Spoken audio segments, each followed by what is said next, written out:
Sikuwa nimechelewa. But I just want to say that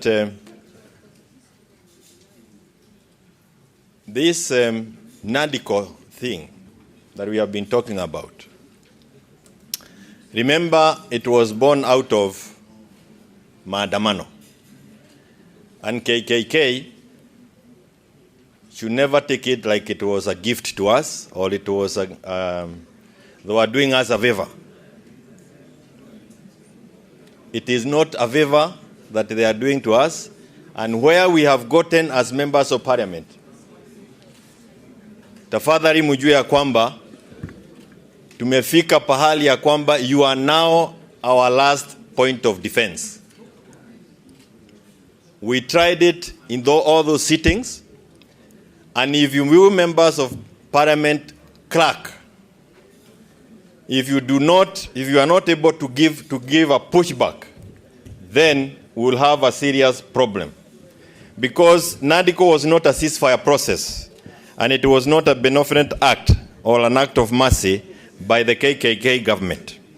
Azimio called for maandamano after it was clear that KK had no intention of doing what the people wanted. They were certainly going against the wishes of the people.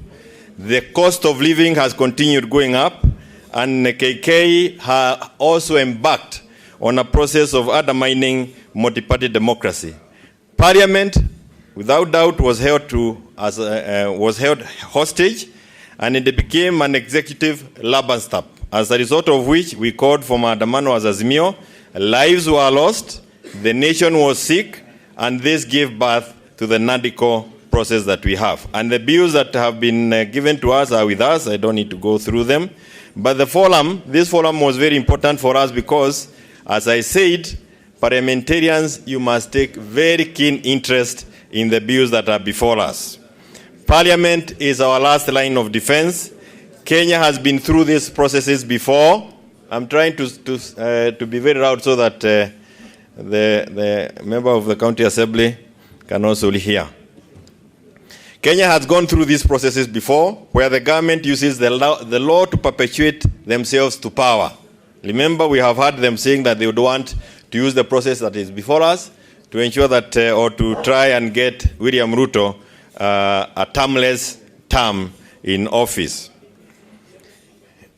One other observation that we need to make, that NADICO has afforded IEBC an opportunity to do boundaries delimitation outside the constitution timeline that expired on the 24th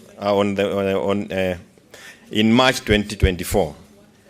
But the question that we need to ask ourselves, and I can tell you, like senior counsel was saying here, wait for it, it is coming. How sure are you that this regime will not introduce amendments to violate constitutional timelines on the elections date?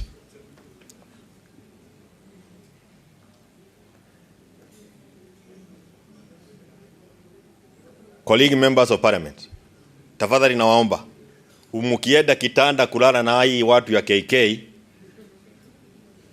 there is no other hope left for this country.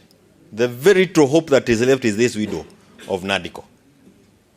Na Wakenya wale ambao wako na imani ya kwamba kuna jambo lolote linaweza fanyika after this, wanawaangalia. So don't lie to us that you are going for project. Those are stupid old stories. When you talk to Kenyans out there, they are suffering, and when they hear you saying some of these things, they wonder which umeagushwa kutoka which planet.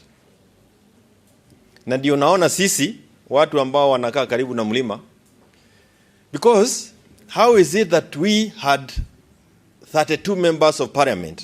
In fact, in Azimio, it was Azimio, ODM, and the next largest parliamentary party was Jubilee. It is ODM, Jubilee, Wiper, DAP in that right. And we find ourselves that it is very difficult for us to even feature on programs because our members took off. I know that is why you forgot me on the program.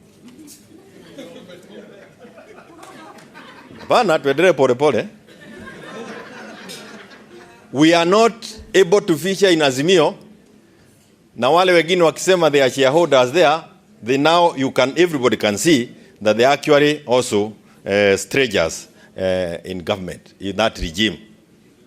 So hatuko kwa serikali, na hapa pia tunafinywa, tunatoka nje.